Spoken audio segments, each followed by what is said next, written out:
Every man is a liar and a dog. I believed that. So naturally, I tried to hurt him before he got the chance to hurt me. He came home from work that night, saw shoes that didn't belong to him, heard noises that could only mean one thing, walked into our room and found me there, in bed, with another man. From the moment life began for me, there was nothing easy about it. The year I was born, a year that should have been mine, tragedy struck. My brother took his own life. Was it because of me? I'll never know. But it led my parents into a downward spiral. Children learn more from what parents do than what they say. So when my parents dived headfirst into using, sleeping around, and hurting people, well, you can imagine how 2-year-old me followed in their footsteps.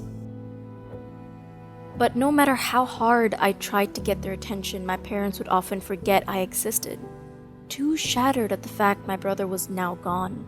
Sometimes I'd get frustrated at my brother and how he robbed me of a happy, normal life.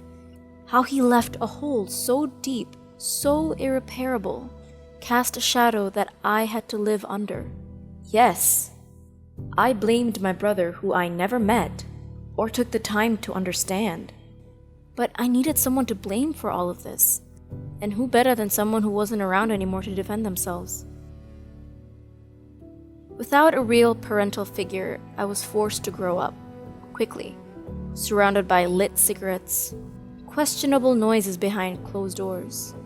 This was just life for me, until I visited a friend's house, a normal house, and realized just how screwed up my life was. But I was still a kid, just trying to cope. So I picked up those lit cigarettes, just like Mom, to calm myself. I just wanted to be normal. I remember when she was around, Mom would always fight me on it. But I mean, she wasn't any better. I even asked her once, and she told me, I do speed. And so, this was my life cycle. I had grown so accustomed to it that what started as sadness eventually turned into a deep seed of rage. My parents would make sure to train me if I ever got questioned by my school, by anyone. You never tell them what goes on at home, or else they will take you away from me, okay, sweetie? She would say. And school wasn't any easier for me. I was bullied often there too, until eventually I had enough. It became an outlet, beating other kids up. It was something that I could take out all of my frustration on, and boy, was I good at it. As I got older, my mom got even deeper with the gangs, and I followed suit. Partially because I wanted to look after my mom, and partially because I didn't have much other choice. Deep down, I was still just a scared kid holding on to what little mom I had left. And so, we strayed further from normalcy. I started running with a local recruitment clique for a big gang out where I live. I was fighting girls just for looking at me funny, and continued on and on.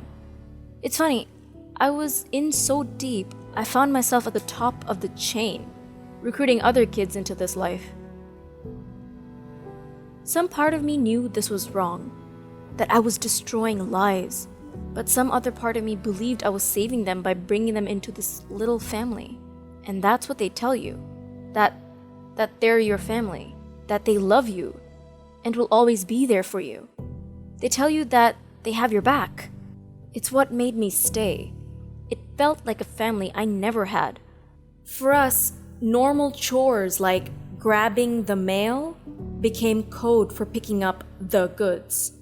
Setting the table was arranging the cash and goods, and taking out the trash was for dragging out the not-so-lucky people out onto the streets.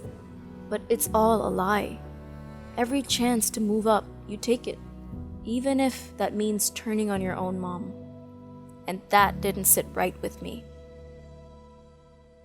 In my area, we had kids who swore up and down that they were from the hood and wanted to be gangsters. So my house became the testing ground.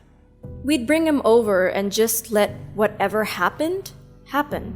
Usually, my mom's best friend would show up and just go off, thrusting his head through my closet door, doing all sorts of things to scare these kids, test them as recruits. He even shot holes through the wall asking if they were scared. But by then, they were either in or running out the door crying.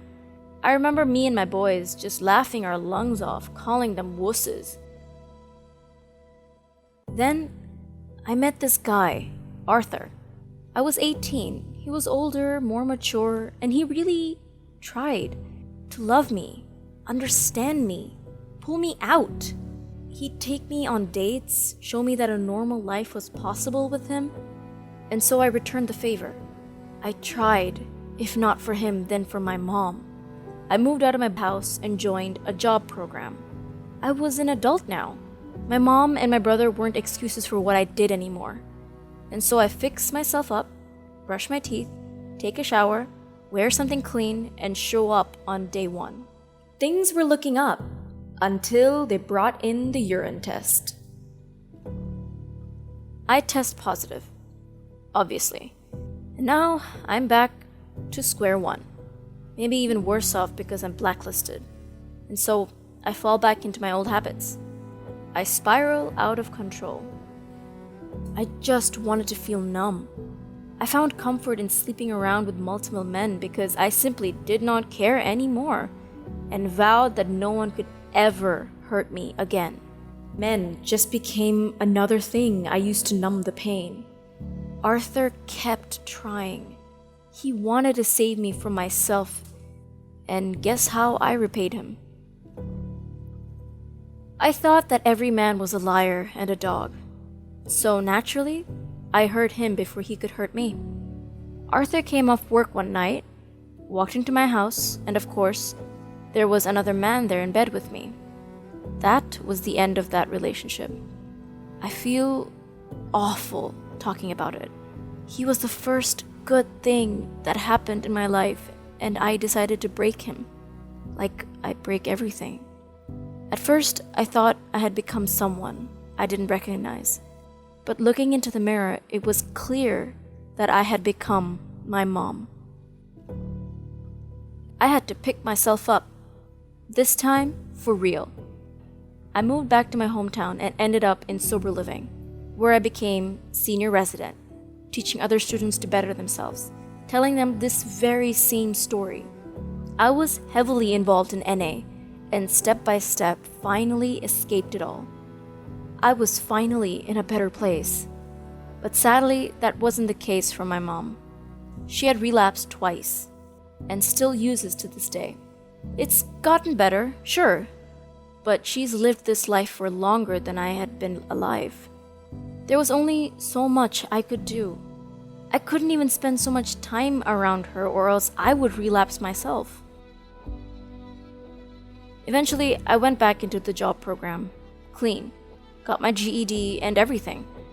I was turning my life around for the better and finally proud of what I had accomplished and who I had become. I take care of my mom in any way I can.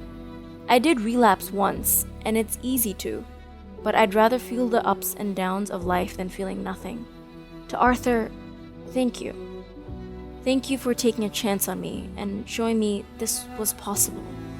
And to my brother, I wish you were here with me now. And to my mom, I love you.